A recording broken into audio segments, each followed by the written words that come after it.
Look, new news drop, everybody stops and comes running on just to see what Dana J have to say. They bring the truth, oh, day by day, oh, live for life, oh. Now here's what you need to do. Jump in live now, see what the receipt man is talking about. Dana J is home and ready to give you flavor. Pull up, baby, cause he on. Jump in the live now, see what the receipt man is talking about. Dana J is home and ready to give you flavor. Pull up, baby, cause he on. Live and in live in color, baby. Your favorite blogger is locked and loaded and ready to go.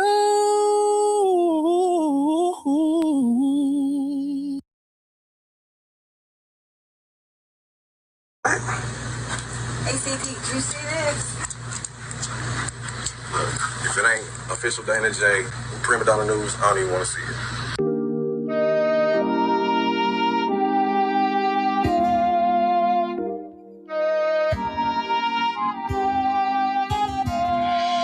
Though we don't know what tomorrow will bring us, let's live today. I'm saying just in case.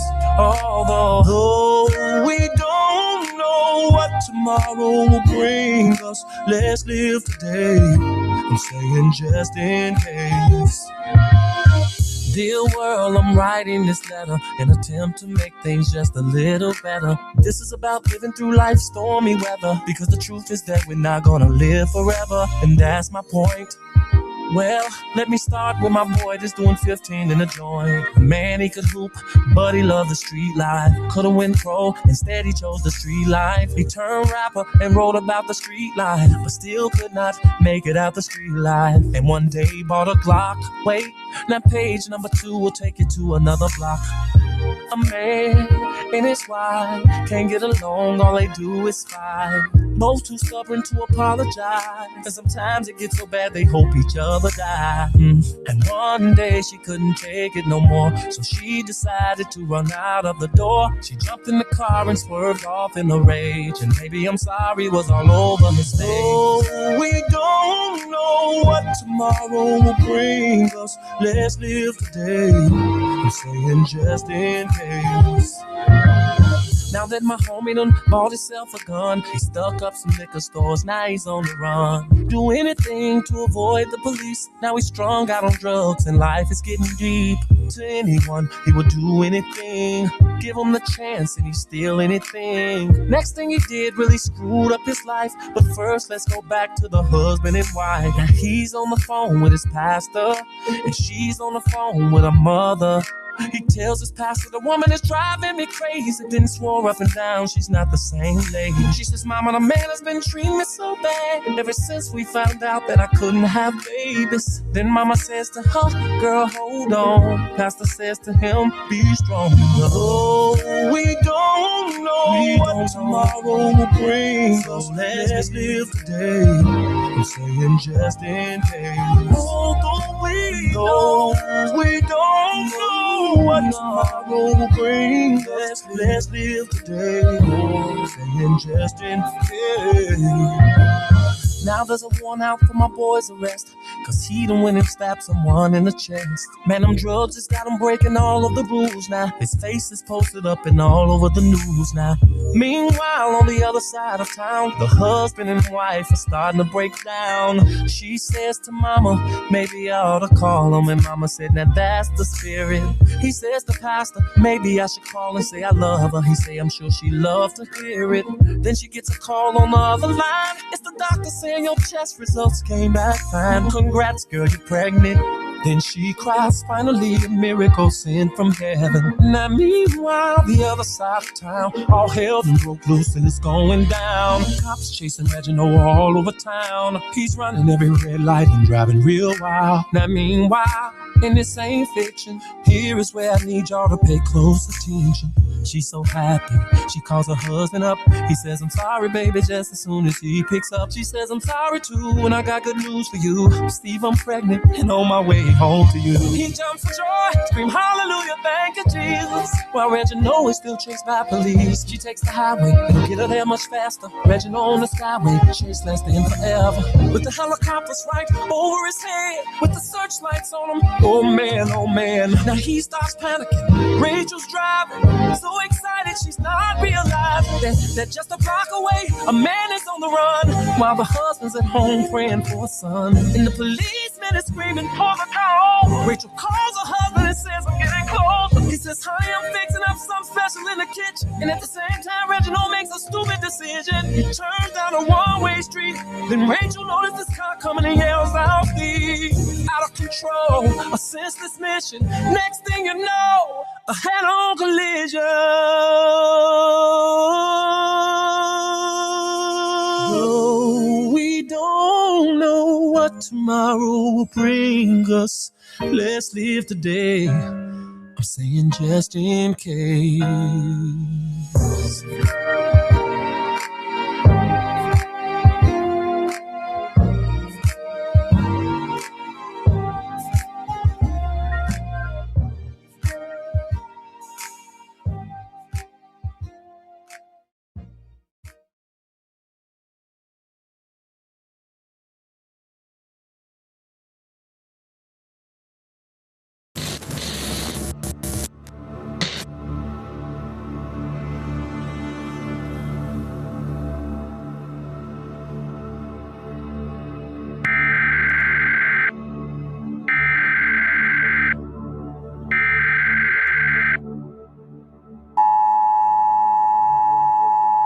This is not a test. This is your emergency broadcast system announcing the commencement of the annual purge sanctioned by the U.S. government. Weapons of Class 4 and lower have been authorized for use during the purge. All other weapons are restricted.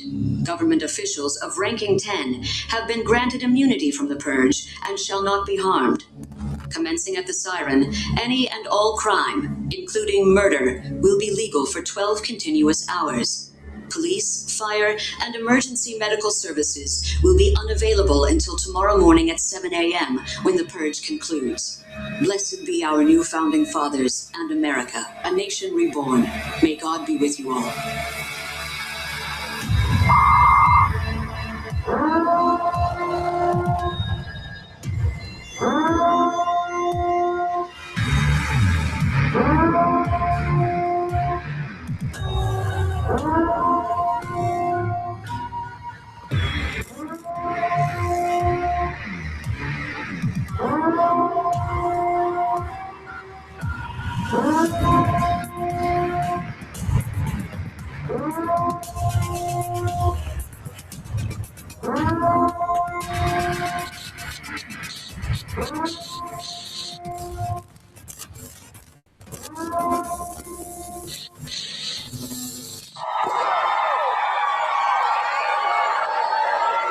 Fuck it, I'm gonna stay right here and do some of the motherfucking show.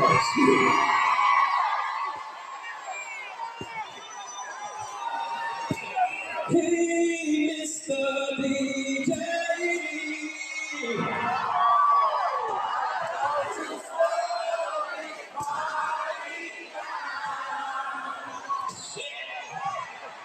The ladies are here at night. And there's one who's caught my eye.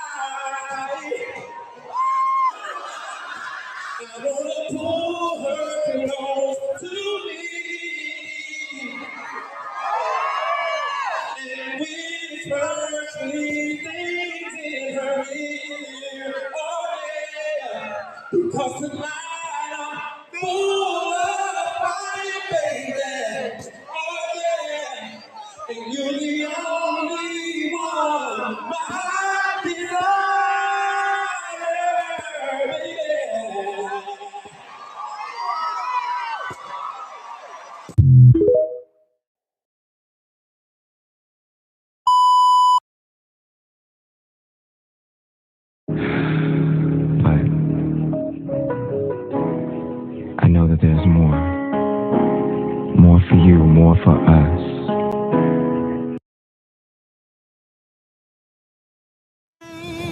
Children, rain all night long. Didn't it all, didn't it all, oh, my Lord, didn't it rain? Didn't it rain, children? Rain all night long. Didn't it all? Didn't it all? Oh, my Lord, didn't it rain? You can't run from it. You can't deny it. You can't pass it off. It's your call.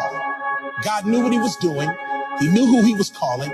And he expertly and intricately detailed every aspect of your life, your being, your persona, your psyche, your physicality, everything about you, from the texture of your hair to the color of your eyes to the way that you laugh to the fingerprint on your thumb. Everything is connected to your calling. And until you walk into the fullness of the thing that you were created for, you will find yourself frustrated. You're called. Hey, yo, you. Lifetime. Chapter 7. This the part they didn't show on TV right here. Niggas just gonna hate me. B2 movement gonna be outside the studio. Pitchfork. Life change, man. Let's go. Sitting here watching this TV, thinking damn to myself, is it me or anyone else? Find it kinda weird, it's kinda weird. Same little girl he kissed on, the little girl they say he pissed on. Her uncle still playing bass for Kells, it has been for years. And them niggas fail to mention when women in their 30s ain't children. Your story can't be in the same sentence as a 14-year-old victim. Oh, and when they took Bill Cosby, they said we didn't want to let him go. We don't fuck with Bill Cosby. We fuck with Cliff Huxtable. La, la, la, la, la. Oh, la, la, la. Real niggas saying real shit about that. La, la, la, la. Oh, la, la, la.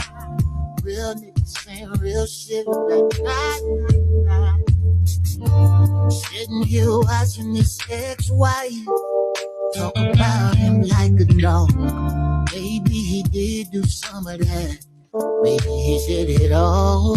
I don't know. But the part that had me tripping was the part when she said she didn't use the bathroom without permission. So I guess Kels was the only one pissing. Show some respect for your children.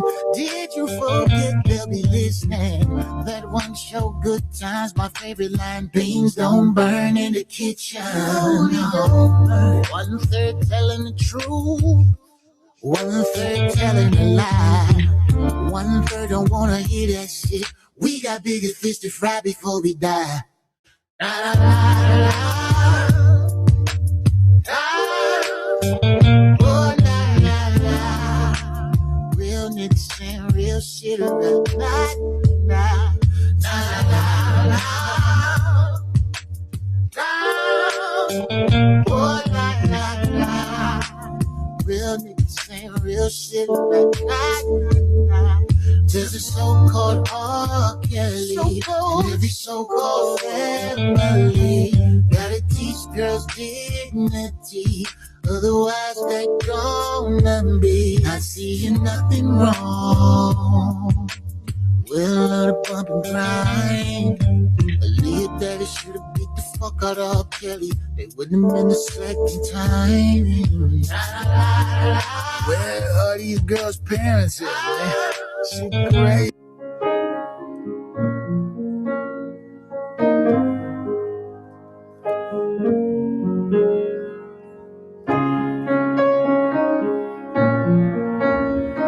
You're saying everything they said in that documentary about you is not true.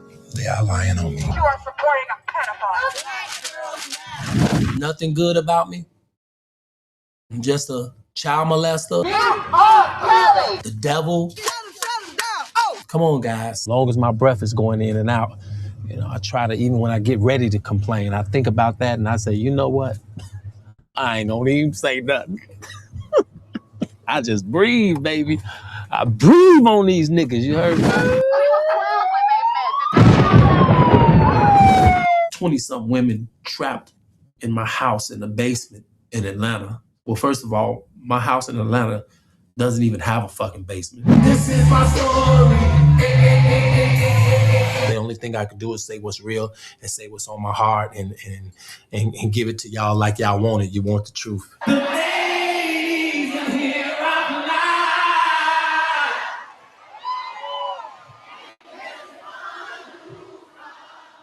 You ain't even got an education. You didn't even graduate from high school. You don't even really read, you know, and all of this old shit they told me. And I started believing that shit, man.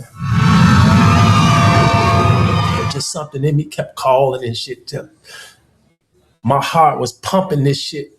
It was pumping this shit.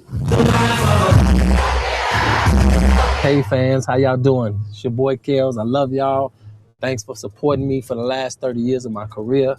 I'm very appreciative of that, and just you guys have kept me humble, kept me grounded, and kept me putting out this music for you guys. You guys inspired me to do it, so I'm gonna do it until you say don't do it no more.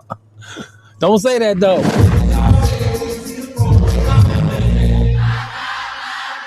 If I met your daughter and I took your daughter out and she was of age, what the fuck am I gonna do? Everybody, put your hands to the sky. You ain't got no money? Shit. Sue R. Kelly. Mute R.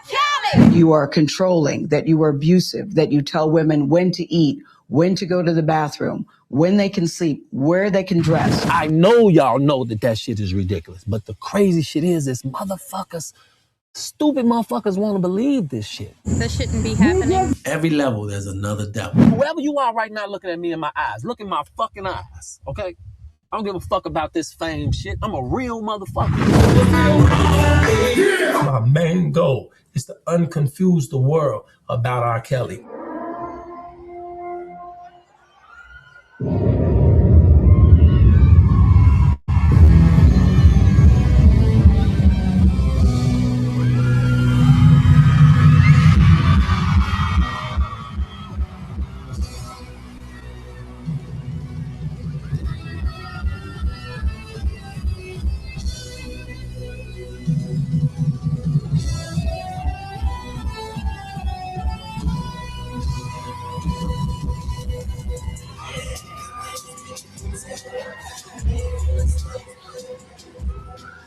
I'm ready, yeah.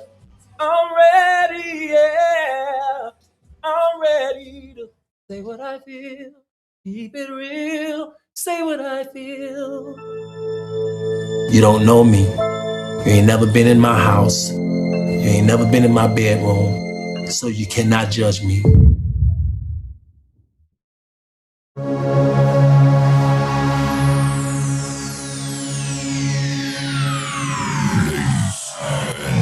Gentlemen, may I have your attention, please?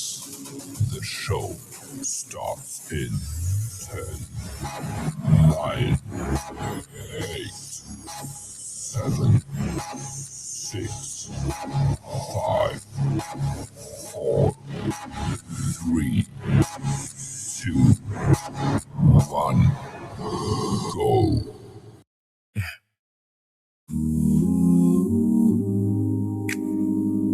Take a breath.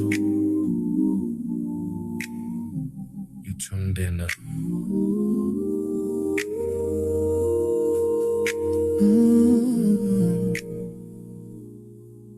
Another day, another story on the way. So much noise out there. Let's clear the haze. Yeah. Energy's here to bring you all the news. Every story, every voice from every point of view. Current events, real time. You in good hands tonight. This is Banner J. Let's get into it now. What up, what up, what up, what up? What up, y'all? This is the late night ride. Late night edition. Not a late night ride, it's a late night edition. So I'm just saying, what's going on, y'all? What is going on? What is going on? You know, I had a lot to do today. I wasn't going to go live today because I had a lot of things happen. You know, I had some deaths today, and I wasn't even going to go live. I was just going to let it ride out. But I said, you know what? Nah. And I'm going to be honest with you. Willie hit me up and said, yo, you know, the Dream Team waiting for you to go live, right? I was like, really? He's like, yeah. I said, all right, I'm going. So I jumped out the bed. I said, you know, I'm going because God has been faithful. God has been kind and everything. But before I go any further, I want to say what's up to the Dream Team that's up tonight. Everybody's in the chat. What's going on? All 52 of y'all. Listen, you can donate whatever you want. Y'all know where it's at. It's at the bottom of the chat box. Y'all go ahead and hit that. Nothing too big, nothing too small. I appreciate everything. But I want to tell you, the only way to really, really, really, really help me out is to hit that like button and to violate me by hitting that like button, y'all. Subscribe, join, share, all that. I ain't going to say too much more of it about the share and subscribe because I'm going to start doing some members only lives. And don't forget the album release is coming. I got like 3 more songs to lock down. It's coming. I'm waiting on a couple people. It was taking so long as I'm waiting for a couple people to approve the features. So I'm just trying to see what's going on. One of them is our own one of them is our own, you know, Chris Terry. I'm waiting on him to approve a feature. If not, then I got to push forward. But I think my brother going to approve it. I think he's going to send me that verse real quick. I'm just saying, like, what's going on? Shout out to everybody. Say, what up, Kip? What up, Prima, Mama Mary, J Rock, all that. All y'all, Miss Lady T, look, King Cox was up. I'm going to say what's up to everybody because I got a little bit to talk about and I don't want to keep you up all night. But you see the title, R. Kelly fake friends that told the alternative lie to get him booked. And I'm going to talk about that. And I'm going to start off with Rashona. Because Rashona was with Rob up until the day that he got booked. And then you see what's going on. But we also know the government made her change her story. Also, if you really look at what's going on, what up, Hacker? Hacker Trent, what's up? If you also look at what's going on, I looked at the back of the book by Rashona, and she clearly say, that she loved her dad, and Robert is the reason why her dad is gone. And nobody's talking about that. Well, when I came out and told y'all before that the governments, they specializes in what? They specialize in 3 things: heart attacks, excessive seizures, and bad cases of lupus. And what they do is they give you a shot. King Cox in the building, but they give you a shot and it take you out of here. So I think that went over a lot of people's head when she said that I blame my father's death on R. Kelly. I walked y'all down the road with that. What up, Lily? I see you. What up, Galatians? But I walked y'all down the road with that because pretty much what she's saying is that if the government had never came in to do what they did, her dad would still be living, which is factual. Just go look at the timeline. They wanted to talk to Greg alone. Right after Greg met with the federal government, he died 3 days later. Come on, man. make it make sense at 56.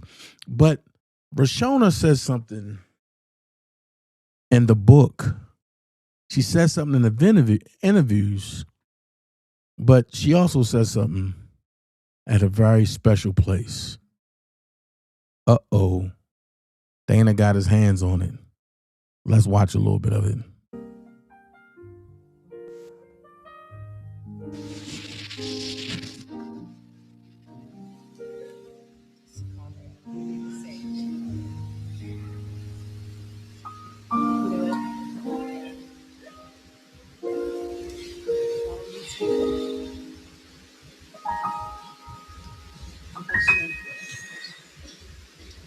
Sorry, just give me a moment.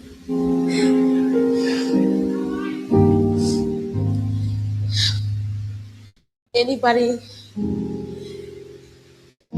that knows me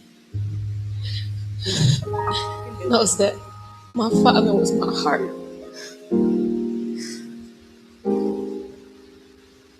An entire piece of me is missing. But it's one thing that I can stand here and I can say with strength and honor is that no matter what I went through, whether I was up or whether I was down, or whether I was forsaken, he never left my side. He never judged me. Anything that I did or who I was, it only made him love me more. He taught me how to love my son, and he showed me a love that I've never experienced before. Music will live on, but it will never be the same. And I just want to tell my father, thank you for your loyalty and your honor to our family and our friends. Thank you for teaching us how to love. I got my mom, I got Hunter. Rest well, my king.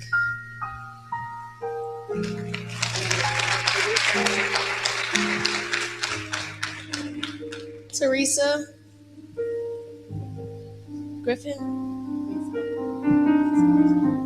can you come up for a second?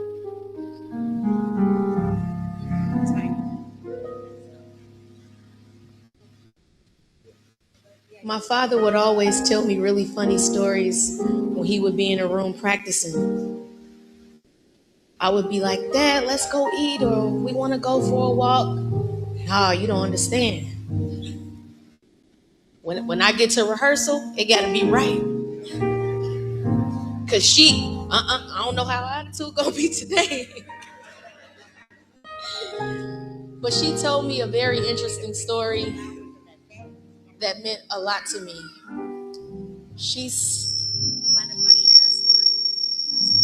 She said she prayed for God to send her a band brother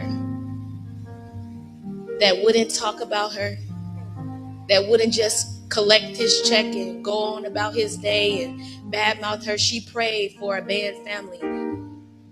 And she said she shared that with my father. And he always, when it was her show, I was always coming because I loved the sound that went along with her voice.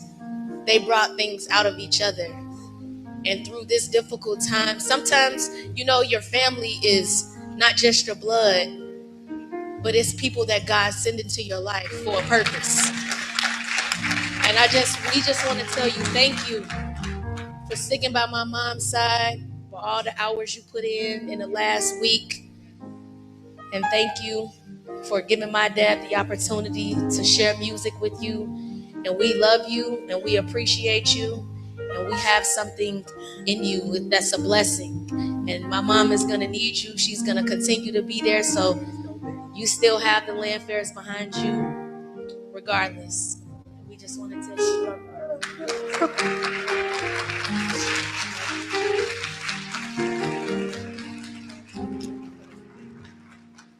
Thank you, everybody.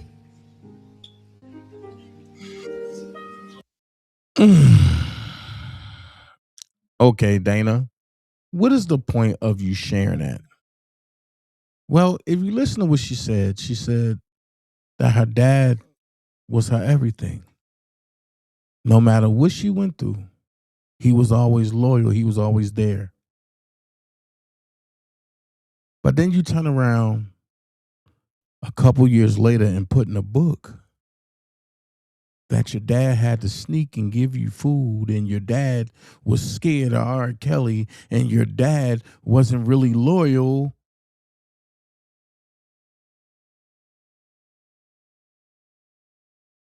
So I have the obituary somewhere in my files, right?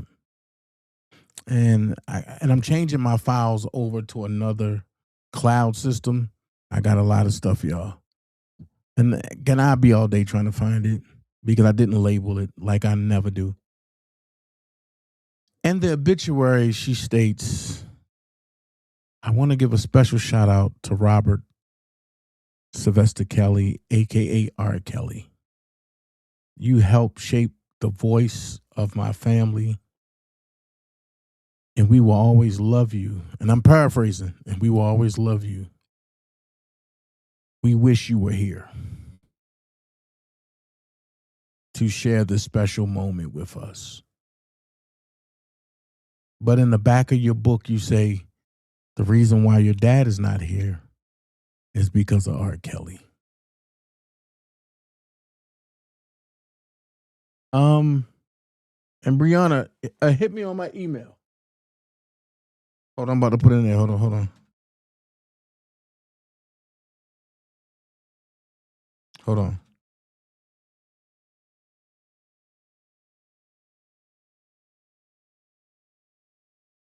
So it's kind of weird. Contact me right there, Brianna.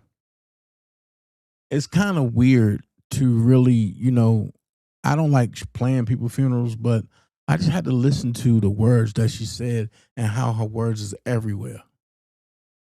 And it's weird because when your words are everywhere and you bring out a book to attack somebody, and then you say, I thank you for writing this book, which means you didn't even write the book. Somebody that didn't like Robert, somebody that capitalized off your pain, wrote the book, which is sad. And I'll say this, no problem, Bree. And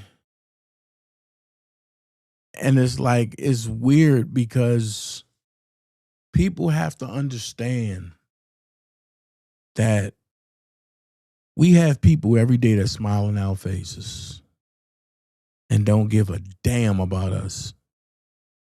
They will smile in our face. They will play the role. They will do what they have to do just to get what they want to get. You know what? Y'all think I'm lying. I'm going to show you another one of Kel's friends that played the role. Uh-huh. I surely am. I'm going to show you another so-called friend that played the role real well.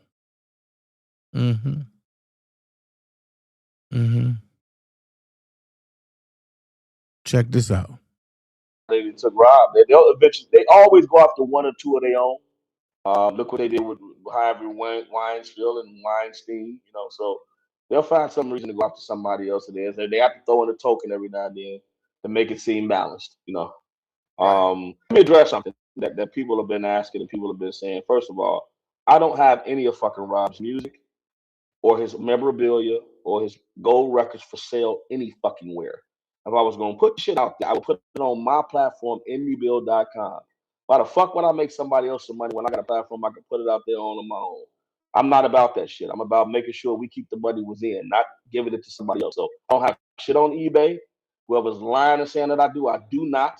All of his music is safe, tucked away, waiting for him to say what he wants to be done with the shit. And until that happens, it's gonna stay safe and tucked away. I have every unfucking released album, and all the motherfuckers are sitting there in certain places secured and copyright. So all that shit about me putting out his music, I don't want a dime off of none of that shit. If I set up a platform and whatever I spend, I expect to get paid that back and any fucking percentage for my work which may be 10 to 20 based on how much I put in. But other than that, that's his shit. And I don't take pride in taking nothing from no motherfucking body else. So I don't care what none of y'all saying about that. In that trash right the fuck now. I don't steal people's shit. 46 years in, I'm sorry, I'm 46 years old. 30 years in the game. I ain't never been known as a thief until you motherfuckers is coming with this shit now. So cut it out. Stop it. Now let's get Let on me with the let me show. let me ask you. Debowski took a picture with his Billboard award. He said you let him take a picture with it. He pulled it out a pillowcase with a bunch of other shit that you had in there. I know Debowski's a lying motherfucker. I had this right here. This award is still sitting in my house to this day, and it's gonna sit here. That's one. That's the other one, and that's a picture of my brother. That's it. That's all I got as far as memorabilia. Rob gave me a watch. I recently gave that to Kerry because Kerry didn't have shit of his own brother, so I gave it to Kerry and said, "Man, this is from your brother. Keep it." It was a real expensive fucking watch. I gave it to Kerry, and that was it. I ain't got no bag full of shit. I got masters in music. The masters can't fit in no fucking bag. It takes a truck to move them, and the music is on the drive. So I don't know what the fuck else the Boski's talking about. He's lying. Go ahead. Now watch how quick what he just said age. Watch this. But he had a picture with it. You let him take a picture with I it? just showed him the pictures right there. Oh, Those yeah, things. because some people I were just saying showed that shit. Yeah, I'm not denying that. I'm not denying that I got he those. buried it in his backyard. That's No, what. it was at the warehouse when we took the fucking stuff out of there, and I said, you know, I'm gonna just keep two of these as a keepsake. So what, man? I didn't steal shit. I had permission to be in there. Rob was locked the fuck up. All that shit we were talking about putting it on auction sites to raise money for his defense. So what the fuck is the problem? I mean, nobody's saying that I stole shit but knuckleheads. Keith is the one that was in there with me. Trust me, he got a ton of shit too. So cut all that shit out about somebody stole something. We were tasked to handle certain things after he got fucked up, and that's what we're doing. There's no chance that I got his intellectual property and Keith got his power of attorney. You don't give everything to one person. If I get caught and I got power of attorney and intellectual property, mission fucked up. But as long as one of us are good, mission straight. Period. This song. So you heard him mention Robert as a brother many times. A couple times, I'm sorry. Then he said that they had a team and their mission was to spread everything out. That he have the intellectual property, Keith got the power of attorney. There's no need for one person to have everything because if one person get caught, mission effed up. What mission could they be talking about? Because the mission that I believe, that I know that they talking about is for Rob to never come home.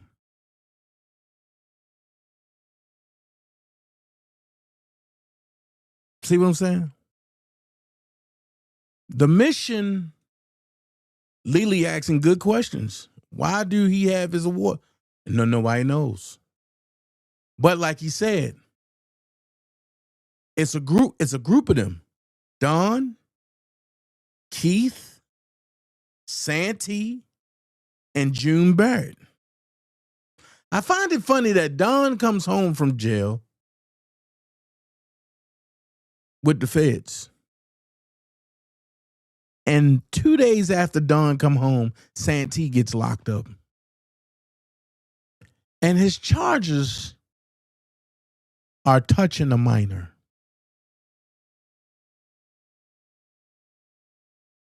I find it funny that before Rob get picked up, Don Russell meets with the federal government for a whole week straight. And then he goes to New York and do a surviving R. Kelly gun threat. Pause. Word on the curb was he had an accomplice with him. We all know the lunatic on the YouTube streets, but we can't prove that. So I can't put him there, but we can put Don there. Why? Because he pressed star 67 when he did it. Which means what? Robert don't have charges in New York. just a civil suit, until Don Russell pressed star 69 or star 67, whatever one it is, and try to block the number of where he was at. But where they was having a screening at was 1,000 yards away from a federal courthouse, which makes that screening facility what? Federal. Let's go a little deeper. They work out a sweetheart deal with Don Russell. Robert get pinned with everything. But remember, Don said, my brother,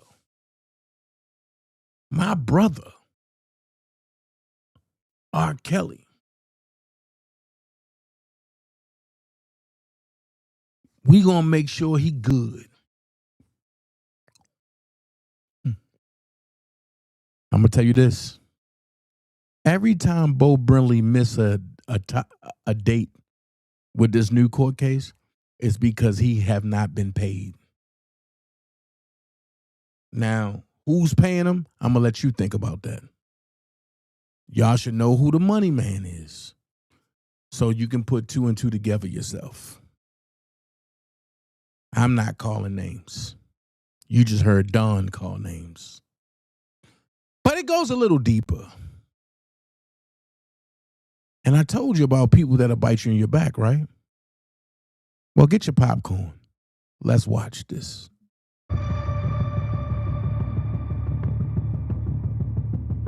Obviously, you know about the king of R&B, R. Kelly, sitting behind bars for 30 years for sex trafficking, racketeering, and the list goes on. I mean, I don't really want to hear that shit, but that's the fucking truth. First, thanks for joining us today. So for the viewers and listeners, first, I guess let's start with, who are you? I'm Don Russell, Donnell Russell. I guess otherwise known as R. Kelly's manager, but really not. So yeah, entrepreneur from the west side of Chicago, born and raised in Chicago, and proud husband, father, and and that's pretty much who I am. So one thing you said there is known as R. Kelly's manager, but really not. So let's start with this. How did you meet R. Kelly? Performing in the subway when I was 12, 13. Me and my brother my cousin, we used to go down to the subway and we used to tap dance. And we met him, it was Washington Street, Washington in the subway. And this is one of those things commonly known amongst the street performers as like the hot spot. And then there was an odd end of Washington that was even better. So we went down to our regular spot, which was Washington. After we get out of school, we go get our tap shoes, our boards, and we go shoot down there. And he just happened to be on our spot. So we kind of sat there. We kind of knew all of the janitors and stuff that worked in the subway. And we were sitting there because we was pissed. Like, this is our money spot. Dude is on here singing and stuff. Like, he got to go. so our janitor came over. Like, oh, man, what's up? He's like, I got you. So he went and, because he was sitting on the bench. And the bench is where people sat at waiting for the train. So he told him, listen, you got to get up. You can't sit on the bench and do what you're doing. So oddly enough, he waited and started packing his stuff up. But before he left, he said, hey, actually, can I do 2 more songs? And the janitor was like, yeah, okay, you can do 2 more songs. And he did this McDonald's song that he had. And every kid loved McDonald's, right? So we sitting back and he did this sweet apple pie, what I was singing. And I was like, he can stay. It was that good. It was that good. Wow. He blew it out just McDonald's. Like, who sings about McDonald's? And Right. It should have been a commercial. But so we went over and started talking to him and was like, yo, man, what's up? We know him here, but you got some good songs and stuff. We like to, can you do the McDonald's song again? And then we're gonna go find another spot. And I went in my pocket, gave him some change.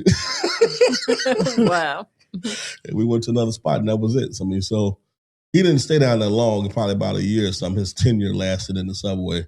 And then that was it. But that's where we originally met, in the Subway Street Performer. Okay. And so now, how did that lead to you being? And we'll get into, I guess, what title you want to. Well, what title do you want to be called? We'll go that route, because you're saying People call you the are manager. calling you the manager. What title were you hired as it relates to? I was never hired. I mean, so one, I would say friend first, who saw another friend in a dire position, and I came in to assist him. So what made sense at that point was consultant and advisor, but the true realm of our relationship was I was an investor. I had a digital music platform called IndieBill, where we launch independent artists and we give legacy artists a second, chance. And at that particular point, in his career, the label, his music sales were kind of, going down, and his relationship with the label was tarnished. So I said, listen, it's time for you to, do something different. So I said, let's launch some music on IndieBill. So and the reason I moved into the investor position was because he was broke. He had just launched the song "I Admit." I was actually headed to California to work with my uncle at the time, and I heard the song on the way there, and turned around and came back and met him at the studio, and it was like we met, and I'm like, yo, what's going on? Like, saying ain't so. Now, just for timeline purposes, this is in 2018? 2018. Okay. Yeah, it's in 2018. And this is like all of the years from the street performing. We were running to each other periodically, but he was in the music game and I was in the theater game initially, because me and my brothers, we tap danced. So we went off and did, Broadway, we did river dance, noise funk. Tapped out of the country for about 4 or 5 years.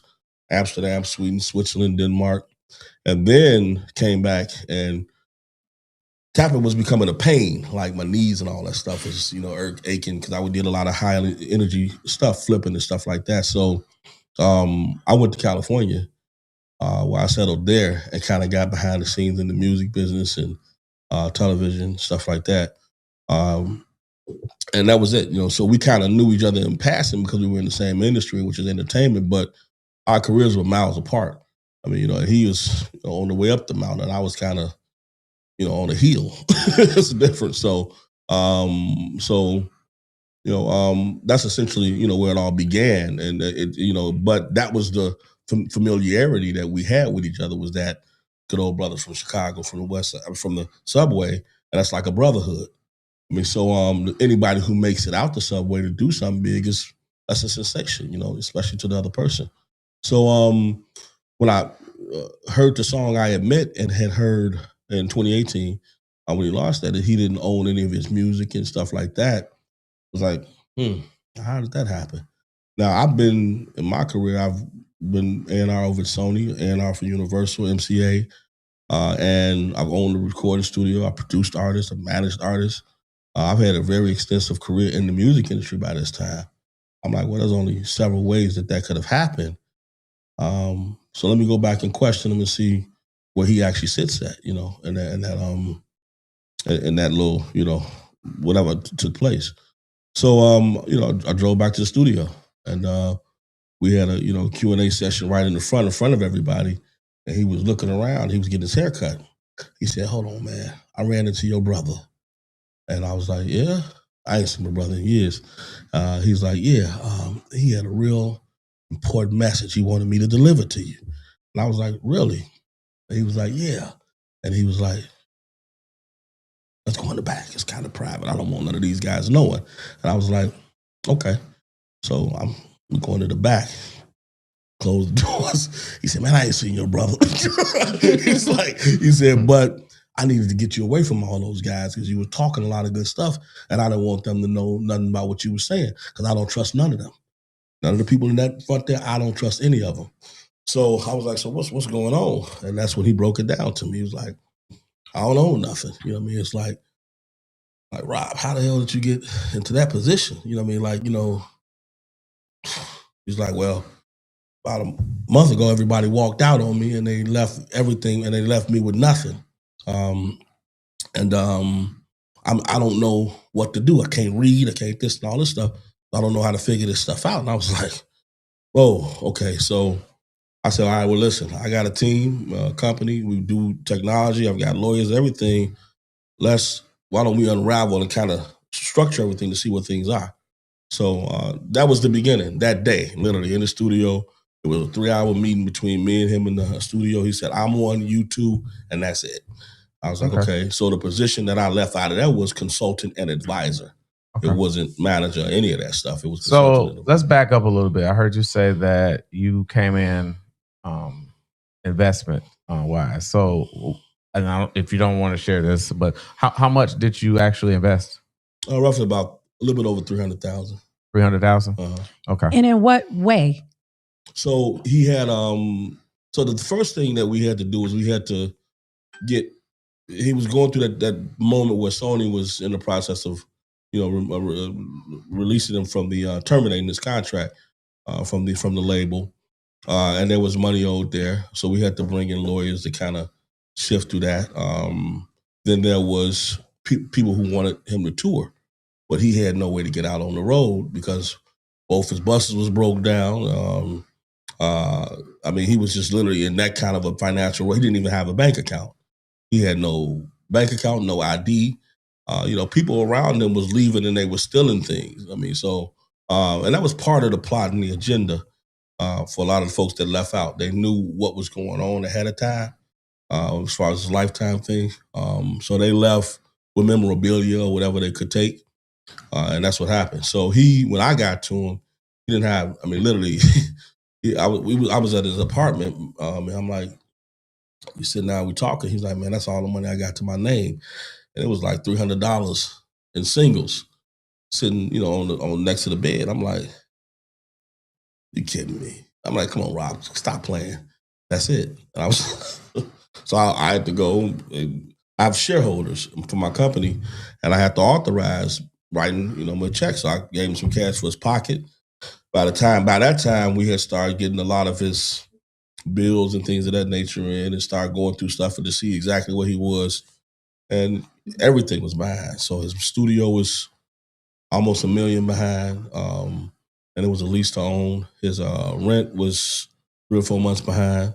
So I went through and negotiated with the owners of the facility, and I paid them I paid them 60 twice and 40 as far as money to them to get him out of that hole with the studio.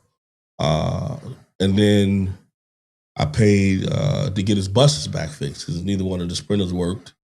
And he had a tour bus that wasn't working either. So we got both of those, the sprinters operable.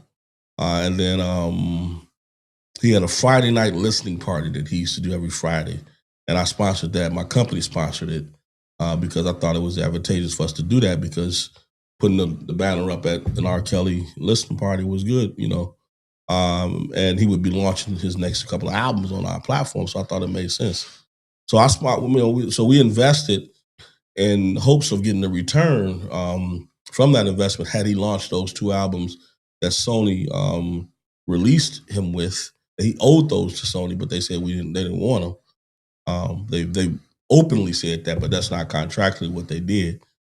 So our goal was to launch those albums on the platform, and we could have potentially made about $16 million from data sales and his fan base coming over to our platform. So that was the initial driving force. We got this platform, it's growing, becoming industry name. Pop R. Kelly out. People that know are starting to talk. Us up the mountain a little bit, and that was it. So that was the initial plan. That we saw as our reason for being a part of this thing, investing energy and time into getting him cleaned up so that we can launch him on a digital platform. And that's what I spoke to him about. I said, Rob, you got to diversify. I said, you're the only artist right now that doesn't have anything outside of music to live off of. You don't have any beverage companies that you're in partnership with. You don't have any technology. Let's put you on this digital platform, use it to put your music. And he had movies and commercials, a whole bunch of stuff that he had, and behind the other, I called them doors of his talent revolving career. And I'm like, man. I have to stop there for a second. Y'all remember when I said that Don owed Rob $500,000 And people were saying that, and Don would get mad and be like, they don't know what he's talking about. Okay, this is what happened. Rob got a publishing check. And for somehow or another, Don Russell mama convinced Rob to put the money into her account, because I think something was wrong with his account or something. And when Rob did it, Don was allowed to go into his mother's account and take Robert's money and do what he wanted to do with it. And that's his way of saying that he paid for something, but it was actually Robert's money. And Robert didn't know that Don was taking it from his money. Now let's continue. You got some movies you done wrote, and I said, let's start working on some of that and let's put the music behind. Let's do a theatrical for Vegas or something, you know. That's what I was coming to him saying, let's do that kind of stuff. But, you know, the music was what he was in love with. I mean, so, and that was that's what we can go and check a bag quick. I mean, you know, it was like he so broke, you know, we had promoters that, you know, took advantage of that. So they would offer him, you know, some dates, and we had to go out and go do them. So that was it. Did you get a return on your investment? No, not monetarily, no, because you know, well, I'll say yes. I mean, because I did shut down the office, like probably 4 months in. Our lease was up.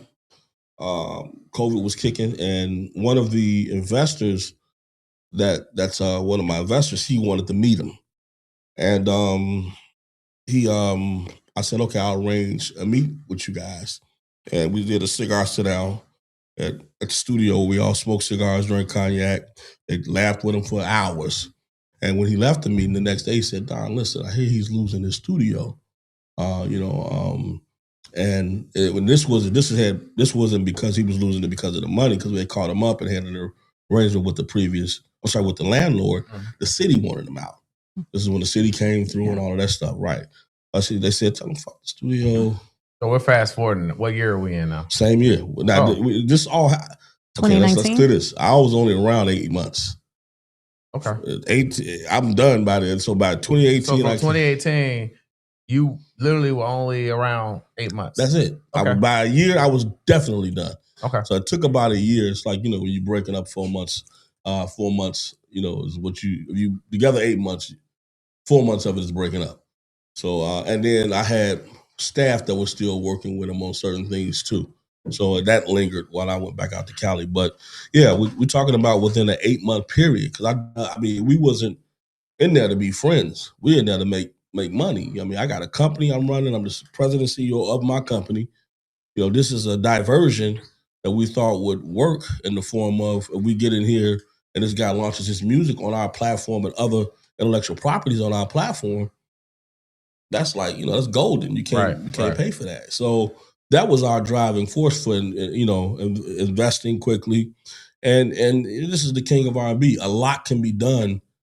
And I'm sorry, you know, you look at my schedule, you can add, you know, my schedule is nothing compared to what his would be. I mean, you know, you can take 5 or 6 pages of his schedule. Mine is 1. Mine it turns into 10 pages if I'm managing somebody like him, or I'm working with somebody like him. So I can understand where people came into the role, where people came into the concept that I was his manager, because at that particular point, he had no management.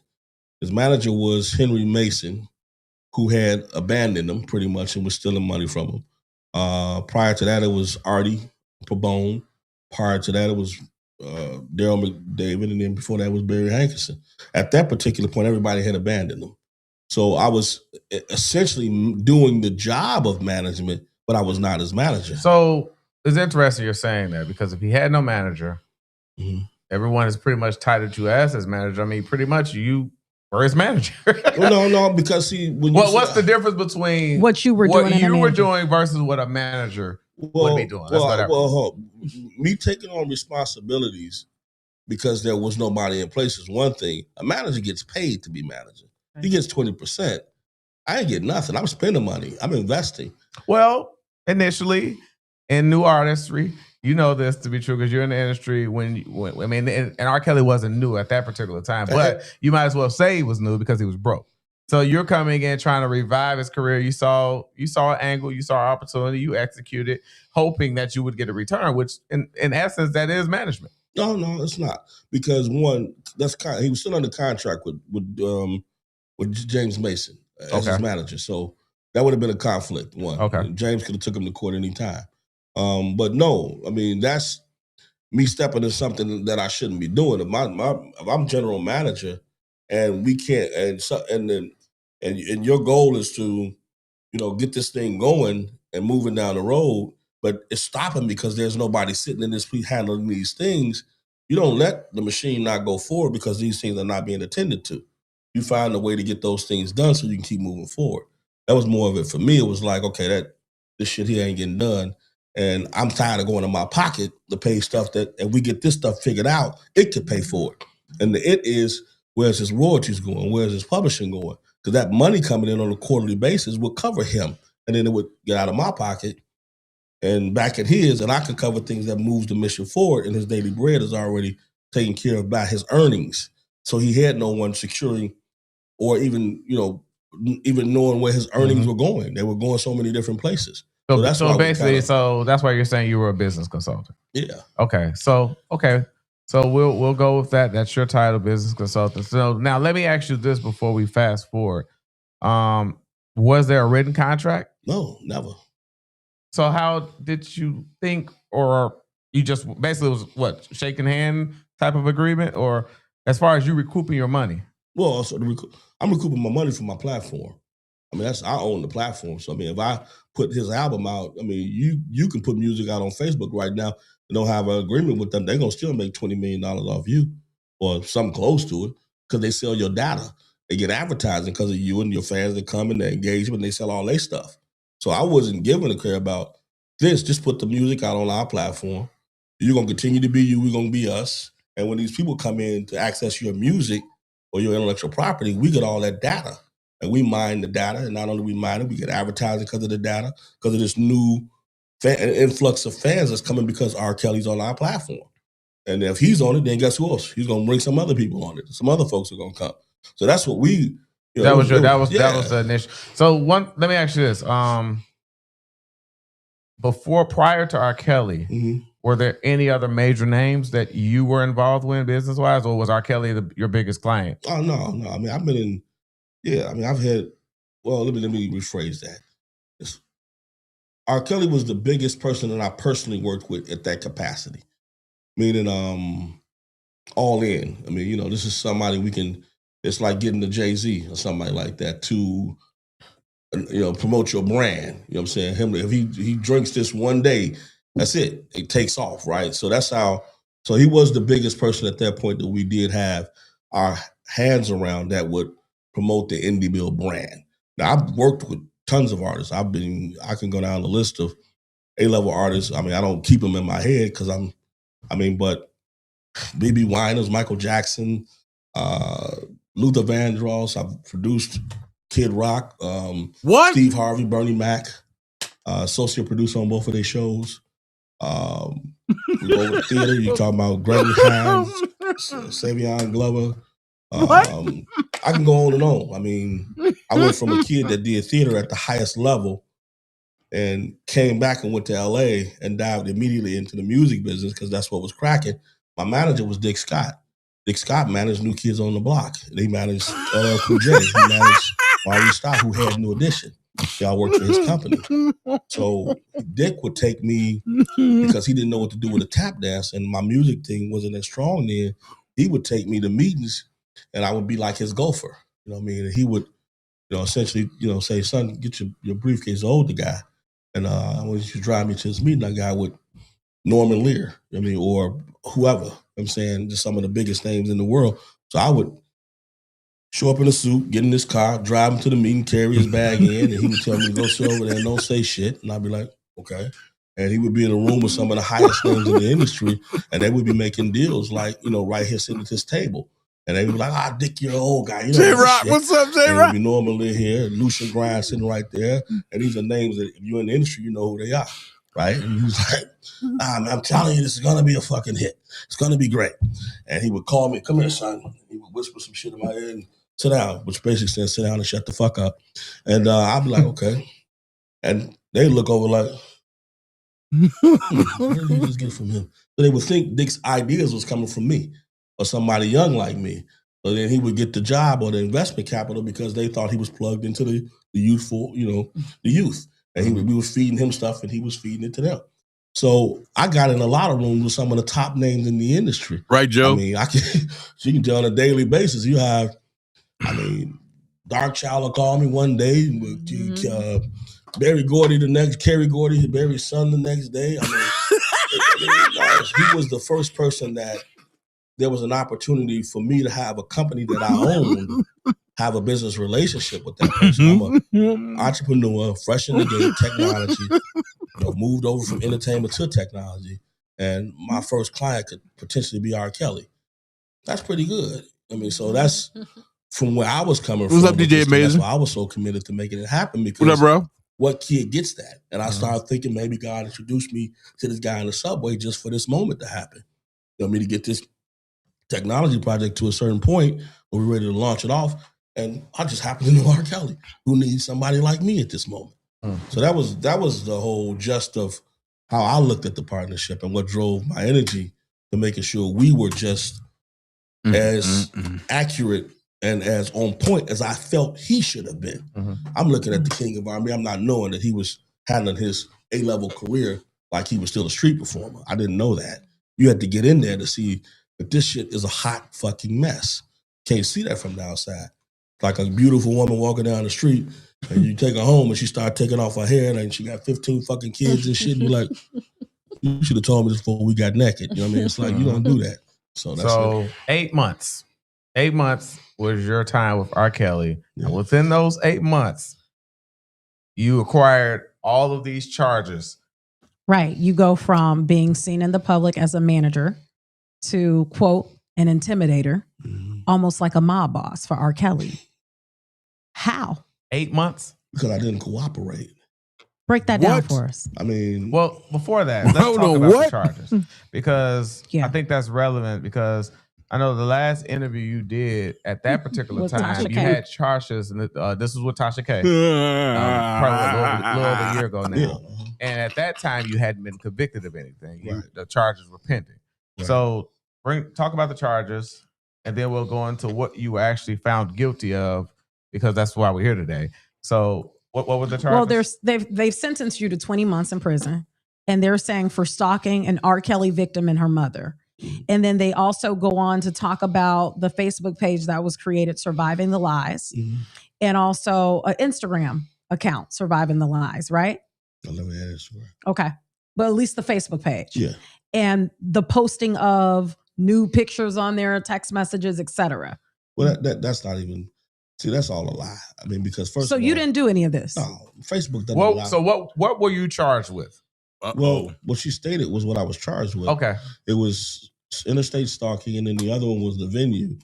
It was calling a threat at the New House, which is where the premiere of Surviving R. Kelly was. So those are the two charges. I went to court and fought out one of them, and we both were there. From the court that I sat in, it should have went the way it did. I should have got it not guilty. And then because of what we witnessed happen, it was like, I'm not paying another $100,000 to go over here into the lady who just gave R. Kelly 30 years. And that was per the advice of my attorney too. It was like, Don, you're gonna lose. It's like a fixed deck. That's literally, I'm sorry, that is what it is. And I'll say that directly into the camera. It was a fixed deck. The prosecutor knows that. And I'm not gonna say the prosecutor's office is bad, but there's somebody in the prosecutor's office that has a thing up their ass to bring down the King of R&B, which they've done that, and they don't care about the collateral damage. I'm collateral damage. I'm collateral damage because I did not cooperate. When they called me earlier on in the case, they asked me, Don, will you cooperate? And I told them no. I said, the things that I'm doing, I don't think they're going to help your case. Furthermore, I'm in Chicago.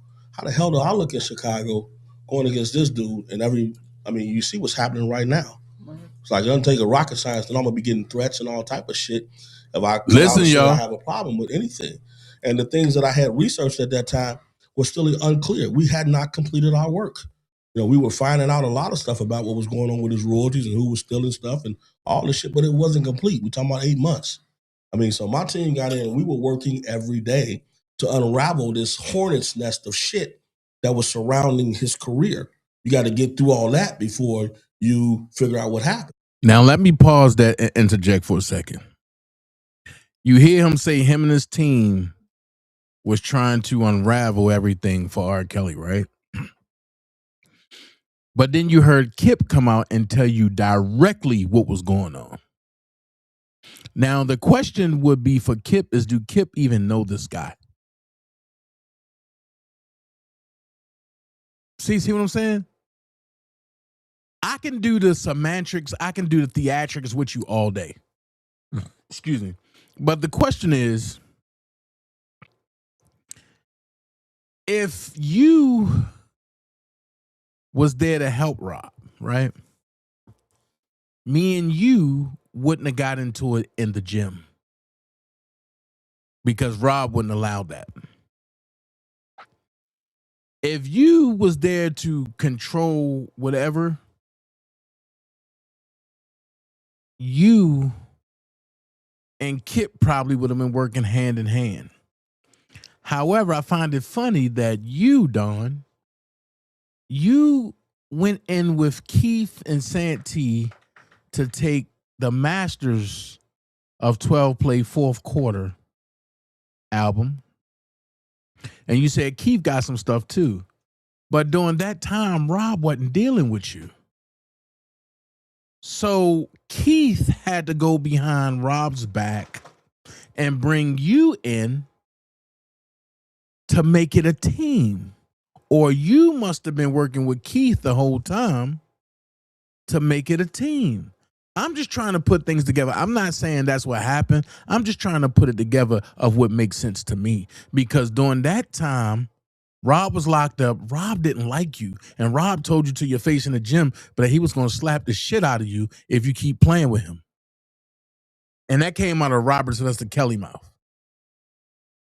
And then, then I'm going to get a little personal, and only people that was there that night and would know. When Rob busted a watermelon open with his hand and was talking about the snake diet, you was one of the ones that he said stole a large amount of money from him and not to trust y'all. But let's let you finish. And you do that how? By chasing the money.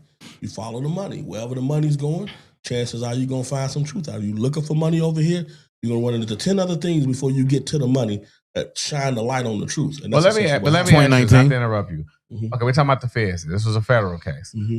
We know, the feds have a very high conviction rate. And normally when they come for you, they know what they know. They got hard evidence. They got hard facts. That's what the norm is. Right. So in this case, you're saying that that's not true. You're saying you did not stalk and you did not call in that bomb threat. That was actually shown in the Surviving R. Kelly documentary. You didn't do any of that. There was never. Well, they faked. They showed the. They were talking about it and showing like some video. Yeah, well, if you see the video, it was all peaceful. I was in the trial. I mean, everybody showed video. They walked out of there peacefully. When they got out front, they started singing "Mute R. Kelly." Mm-hmm. I mean, there was nothing ever that reminisced a bomb threat. And for the record, no, I did not call in a bomb threat. I mean, it's just. So if you didn't call in if you didn't call in a gun threat, because it was a gun threat, it wasn't a bomb threat, it was a gun threat. If you didn't call in a gun threat, how did they have your phone number linked to the person that called in the gun threat? How do they know that you star 67 from your cell phone? See, oh boy, let's go. Or whatever, it was a gun threat. It wasn't a bomb threat. So one, I was the only person that would. First of all, I spent $5,000 to get an cease and desist order done. That because they were infringing on his trademark. R. Kelly is a brand. I don't care what nobody think. It's a brand, just like McDonald's, just like Coca-Cola, just like Pepsi. It's a brand. Pepsi can't do a Coca-Cola event. They can't. Right. But I'm having some problems from Coca-Cola. They're going to get shut down and a whole bunch of other stuff is going to happen, right? Mm-hmm. So for Lifetime and the nuance, then let's take mine. Lifetime ain't had nothing to say about it. Lifetime never came after me. So if this is their event and I shut it down, why didn't Lifetime come after me? Why didn't they take part in the investigation or the trial or anything? This is government again. The same government that went after this man with everything they had and threw it at the book at him and wants to see him buried underground. I'm collateral damage. So I'm telling you, yeah, I was on the phone with the venue most of the day, sending a cease and desist order in. That was good enough to me because listen, if you go on beyond the point of knowing the cease and desist order exists, what is that? More money, $150,000 per infraction. So I don't care about shutting the event down. I want the event to happen so we can check a bag afterwards, to be frank. So for them to think that I would do that is stupid. I was on the phone talking with the employee at the venue, Kresnicki, what his name was, but he, who I didn't know until the trial, he was on 2 or 3 drugs. He admitted that in the trial. He was high and whatever else, which didn't matter. So you did call? I did. I called him several times. I was the only one. Which is why they had the phone records. Yeah, because you did call. We admitted to all But that. not for a threat, is what you're saying. I never. It was. I don't even think it was a threat called in. To be frank, I think either Kresnicki, what he did, because the last thing that happened when I talked to the guy, he was upset that Lifetime, the executive at Lifetime and his manager wouldn't take my call. I'm telling him, me and this guy been on the phone. I'm like, listen, this is R. Kelly's camp. We got problems going on. We getting life threats and all this stuff in Chicago. That's where it did come up at, because that was true. We getting everybody going on this page, threatening them and all this stuff. And it's like, this is an illegal event. He's sympathizing. He's like, I'm an R. Kelly fan. I don't like what they're doing. If that's the case, they should talk to me. I'm going to get my manager. He went and got his manager. His manager wouldn't get on the phone because Lifetime told him not to. I'm hearing him in the background. Then he went talk. He's like, well, I don't know what to do. So I said, you know it. I'm going to call the police and I'll call back. Called the police and I said, listen, we're getting death threats. This is an illegal event. It's causing life threats and all that stuff in Chicago. You guys need to get over there and shut the event down. So to me, doing that was like when they said, okay, we'll see what we can do. I couldn't call 911 because I'm in Chicago. That's New York. So it's not like you're going to get a direct line into 911 in New York. So I went online and found which beat that was. And I got the fire department's number. The fire department told me which precinct was closest to the venue. So I called the police department back, and they basically said, the guy that answered the phone said he would get somebody over there. That was as simple as it was. So when I called them back at the venue, I'm like, you know what? They don't want to talk, whatever. He put me on hold. He never came back to the phone. That was the end of our conversation. When I heard that the event was shut down, I thought that the police had showed up and shut it down because of the conversation I had with him, not because it was a threat called in. So why you? I mean, you said the government is out to get you. We know this. If we know nothing about R. Kelly, we know every time R. Kelly went out let's phrase in that. the public. Let's rephrase that. I want that to get out. I never said the government is out to get me. The government is a big machine. There is somebody with an agenda that works for government that has an issue with me. Okay. So that's single person, not the whole government. Okay. Okay. No, that's fine. Okay. So that person is out to get you. Now, we know this, and we know about R. Kelly. Every time we've seen a video, concerts, performances, R. Kelly had this huge entourage. Why you? What's so significant about you? You 8 months. You've been in this man's life for 8 months, and they're targeting you so heavy. You're the only one, I believe, that got charged in his team. And you're the newest. You were the newest. 8 months. Why? That is funny. Why? You charge a man with RICO. You charge him with trafficking. And with RICO, you need an organization. So where's the organization at? These charges were around and thought of before I came on board. They had been doing this investigation for him for probably since 2008. So that is a good question. Why me? Why do you think? Well, one, because when I did dig into a lot of the stuff and found out who was stealing, it would have torn down on a lot of people that they use as witnesses. See, it wasn't just his management stealing. This stuff was tied to the women that accused him as well. A lot of them got payoffs and everything, and they were set up in corporations and taking his money too. I mean, so all of that was a part of what I was researching and finding out. Like, Rob, first of all, here's a company that's set up. He wasn't getting any of his Universal money. I'm going through, and when I went through his portals, his music portals, anybody in the industry know what those are. That's where all of your documents are kept from the beginning of your career to the end. If you signed to Sony, Universal, whoever, they're different portals. You got a Universal portal, which is your music portal for movies and stuff. You got ASCAP. You got the one with the label and for your publishing and all that stuff. So I'm going through each of these portals and going through contracts from the beginning of his career. And I'm realizing now, one, the label knew I know he had did. issues with young kids or whatever. I know he did. In the very fucking beginning. Why do you say But that? they said him and What did you see Debowski, that but made I you don't say know that? about Provisions in his Debowski, but I know he contract did. that stated certain. I've never seen a contract for an artist stating how far he had to be from a school and other things that were that kind of nature in these contracts. Now, for the record, earlier on when government contacted me, like I told them, listen, you're not asking his lawyers for shit to ask for that information. Don't ask me. This man, I'm going through his personal stuff. Unless he gives me permission to talk to you guys, I'm not talking to you about it. That's what I told them when they asked me. Now that I'm about to give up my life and got to go through, I don't give a shit. My trial is over with. His trial is pretty much over with. I'm gonna put it all out there. So the whole fact of it was I'm going through this and I'm looking at the line of people who are fucking stealing from him and all these women and all that. That would have fucked up their case. We got girls that got money from him, that got cousins that's now about to get new money from him. We chased that shit back down to who knew who brought them in, all this stuff. Everything was in there, the payouts.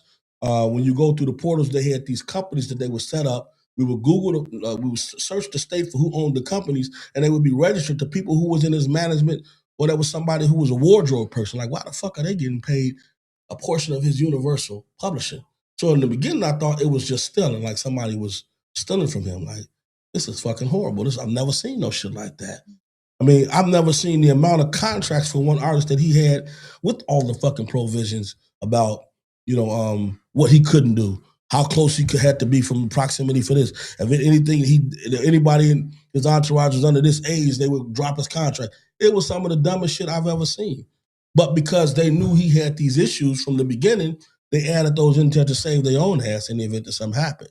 So me being the person that went through everything and knew this because I was looking for, one, how to get him his money going back to himself because he wasn't getting any of his royalties.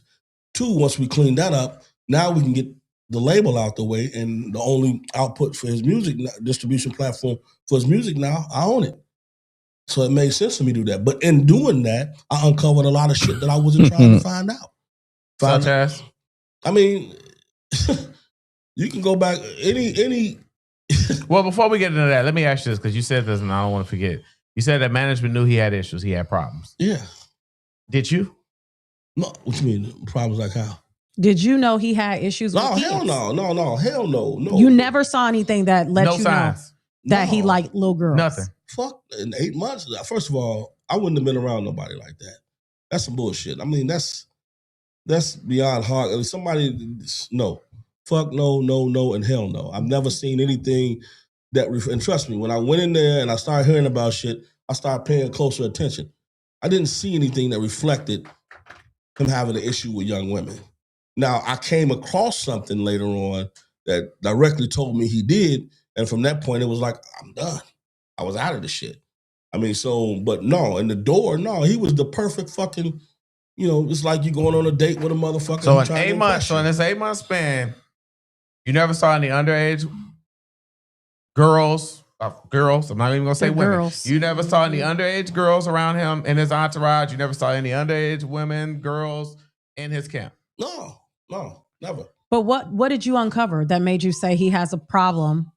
I'm done. Well, it was two things. One, the Aaliyah contract, I did see that where Jomo, which is Barry Hankins' son, signed for $7 million. And I had to sit down and Rob and ask him, like, because he had over $100 million in promissory notes that were signed out. And I'm like saying, Rob. $100 million? Yeah. I mean, this man's catalog. That part, Lily. So that's not difficult. But what was difficult for me to understand is, how do you have so much money that's went out and what did this money go for? So I had heard the stories about Aaliyah, and Rob and Leah's mother and Rob, and Aaliyah's father and Rob and all that shit.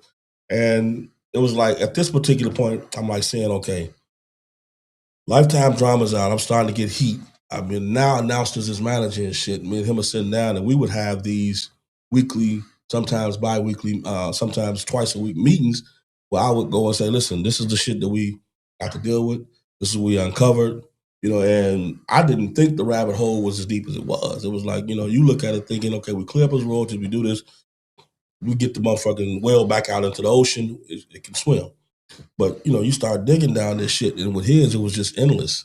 I mean, so talking about Aaliyah, 7 million Rob, what the fuck is why did Barry, at the end of his contract, get 5 million and Aaliyah's mom get $2 million? What's that about? So he's silent. So that's when he finally tells me the story about how they blackmailed him with the marriage and the pregnancy. They told her she was pregnant and shit, and for them not to go and destroy his fucking career, which Barry Hankerson, his manager, was a part of this shit. That he would have to pay out $7 million. He had fired Barry for stealing from him, well, right before that. So that's where the $7 million went. Jomo signed for it. Then I find out through Kerry and Bruce, who were with Rob that whole time, which is his brothers, that they were with him when Rob would go down to fucking Detroit, where they stayed at, and he would be in the bed with Aaliyah and her mother at the same fucking time. What? I don't want to hear that shit, but that's the fucking truth. Wow. When I asked Rob about the situation that you have in a relationship with Aaliyah's mother, he didn't say shit. Whenever Rob didn't agree with me, he would get him, man, that's the dumbest shit. That's not right. That doesn't make sense. So he's sitting there dumbfounded. I'm like, Rob, I need to know this shit because eventually all this shit is going to come out. And if it doesn't come out, somebody's going to write it in a position that's going to fuck you up even further. But I have a business relationship with you, and I have a responsibility to my shareholders to at least have some kind of knowledge of what the fuck is going on so we can better prepare for this shit. So that's when it came out. He started. The first thing I did before that was I brought my mom on. I brought my mom on because one, it was so many fucking contracts. What I tell could y'all, not read all through all this shit. What does your mom do? Well, my mom, she works for me. She's a bookkeeper at my company, and she has more patience. So I would read stuff to him, and he would, can you read that again? Explain that to me. And I'm like, man, listen, I ain't got time for that shit. I read it to you. I'm only reading the important parts to you, Rob, because all that shit there don't even matter. This is the part of the contract where you got fucked at. This stuff here is bullshit. It's in every contract. So, but I need to know it all. I said, well, okay, well, you know what? We're going to have to get somebody who can read all that shit to you. So I brought my mom in specifically to read all that shit to him in contracts, and I go over the parts that were delicate or that have affected his career, essentially is that. So that was, I brought her in. So, and let me pause that for a second. When I first started telling y'all about Don, didn't I tell y'all about the contract that he was going to try to use and to blackmail Rob? Didn't I tell y'all about Don Mama? And people ran and told me that I was lying. They said that I was a liar. So now he's telling you. So I wonder, will I ever get that apology? I probably won't. But let's finish this. This is just part one. Part two gonna be tomorrow. Let's go. To go back into his character, you know, how he I'm gonna say manipulates people, because I remember the time we were at Trump Towers and I had just brought him on, and my mom had now we're talking R. Kelly now? Yeah, R. Kelly. Okay. We were at Trump Towers and he gave my mom power of attorney, and some other stuff that we needed to be able to do to authenticate him and all of his. We were trying to find out all of his assets. So he had to give her that so she could find out where everything was, so she could call the building people to find out how much his rent was and negotiate that. I didn't want it. I'm like, listen, I don't have time to be that kind of babysitter. Got a company to run, and this shit here is taking up, it started consuming a lot of my time. So anyway, we were at Trump Tower. I'll never forget this one particular day. And this wait a minute. Wait. Are you looking at what Be the Light just said? She spoke with Don Mama, and Don Mama said she had to get a hypnosis for R. Kelly.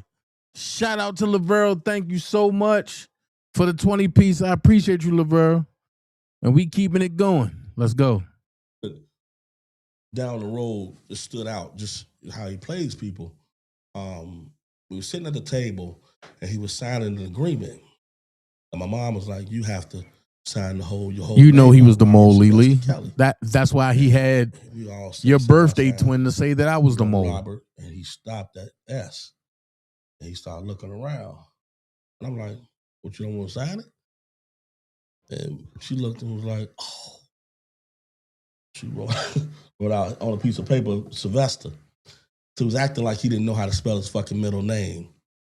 So he acted like he was looking at what she was saying and writing it and Kelly and all that shit. And it was like, that made you think, this mother, like, nobody taught him how to read all this time.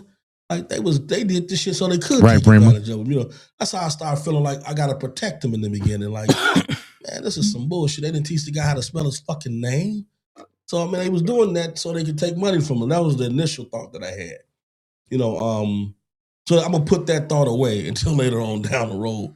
And it was like he knew what to do to draw you in, you know, to making you feel like he needed protection. Everybody was out to get Robert, and everybody was stealing from Robert and all this shit. So my mind. So let me ask you this, because that's a key word. You said protection, and he needed protection. Mm-hmm. And of course, we know that was your title. Your title was his protector. Basically, everyone said that to the you were public, like the muscle. Media, you were the muscle. You were his protector. I mean, we've seen several instances, even in the Surviving R. Kelly, where young girls, young ladies have came out and said that, you know, you've threatened them and threatened to put out their sexual images. The one lady in particular, Faith Rogers. Faith Rogers. So Faith Rogers said that, you know, you basically called her, threatened her.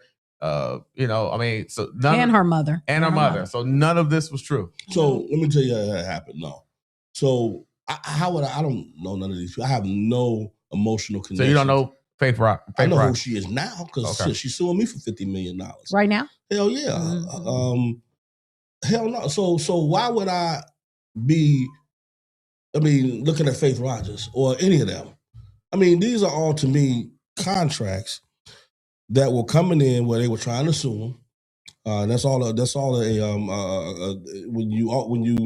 When you file a complaint to sue somebody in civil court, it's a contract, right? So those ending contracts in civil court, we know how to do that.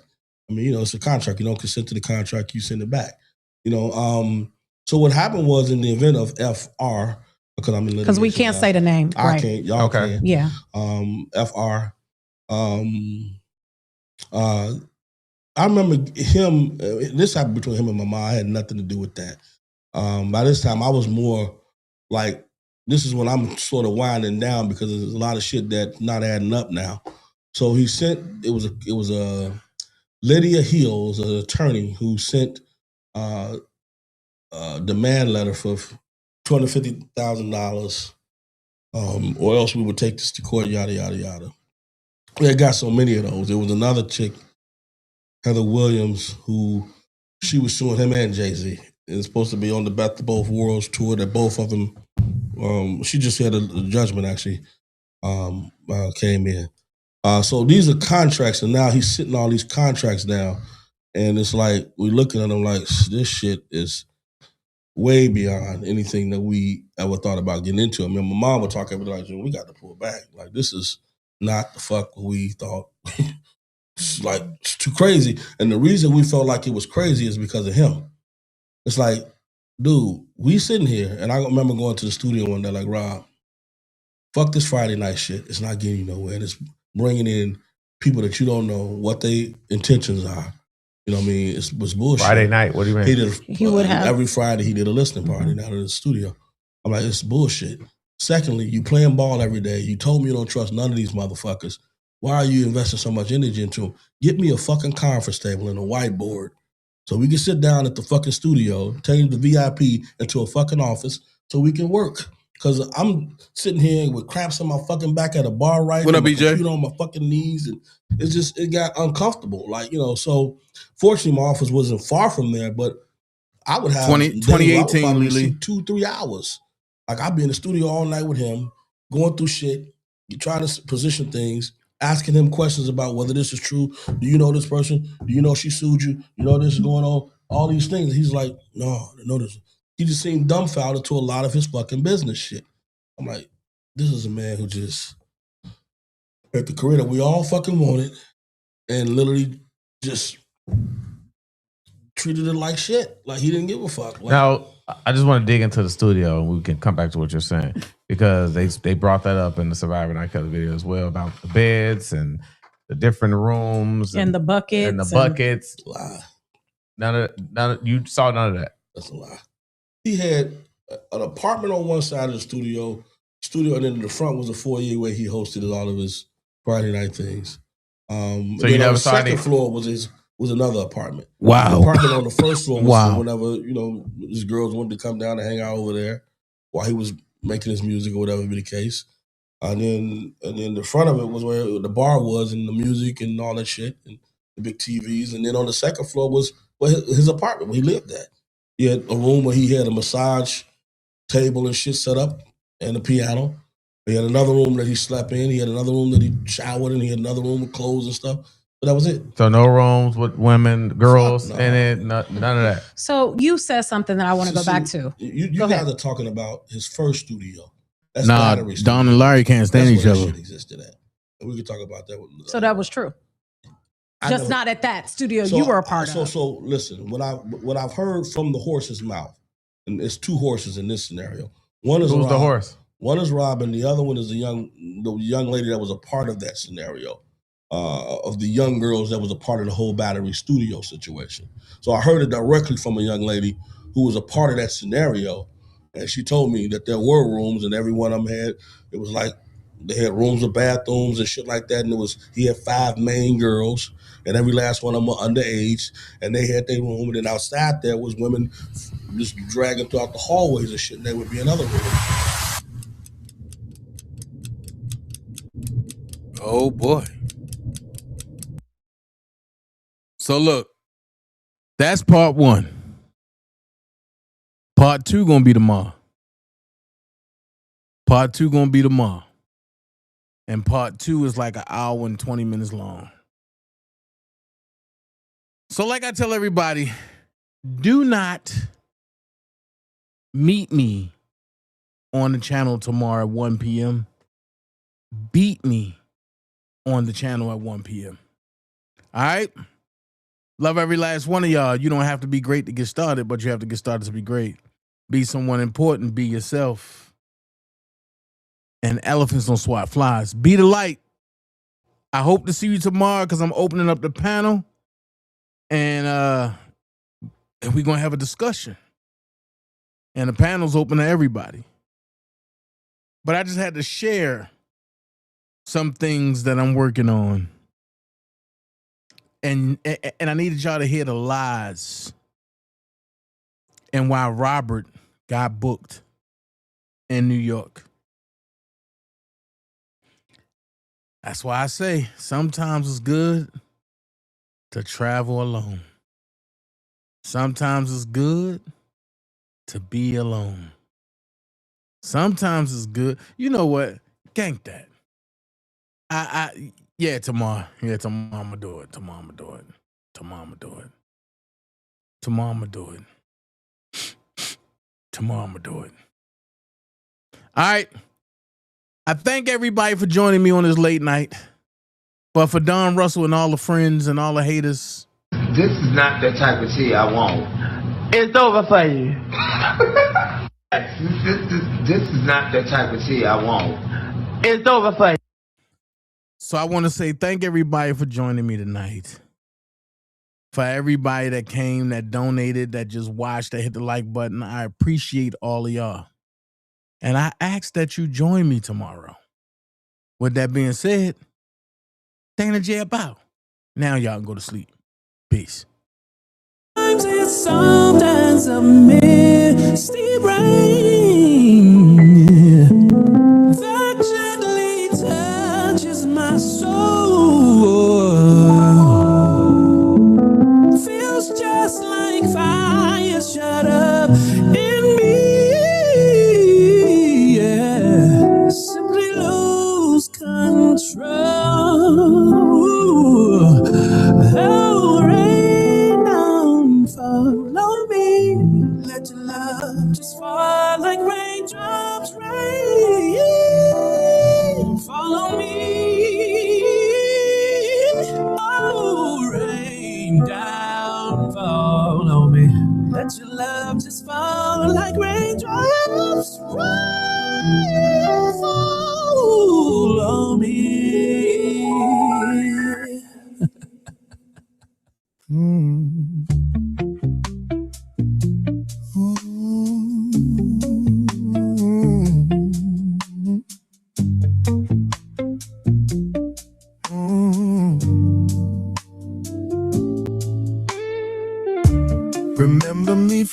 Clifton,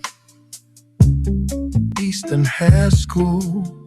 Also down at the Harbor Place, working at the fudgery.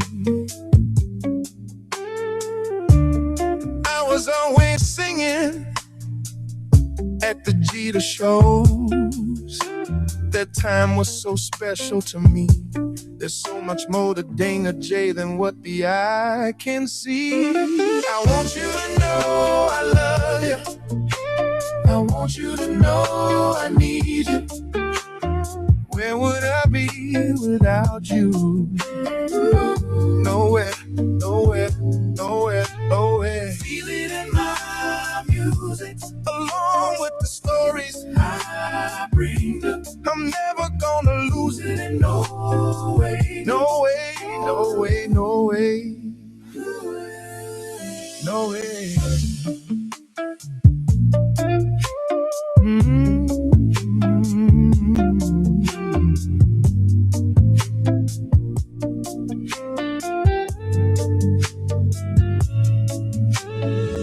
Feel it in my music, along with the stories I bring you. I'm never gonna lose it. No way, no way, no way, no way. Another Ding and J classic.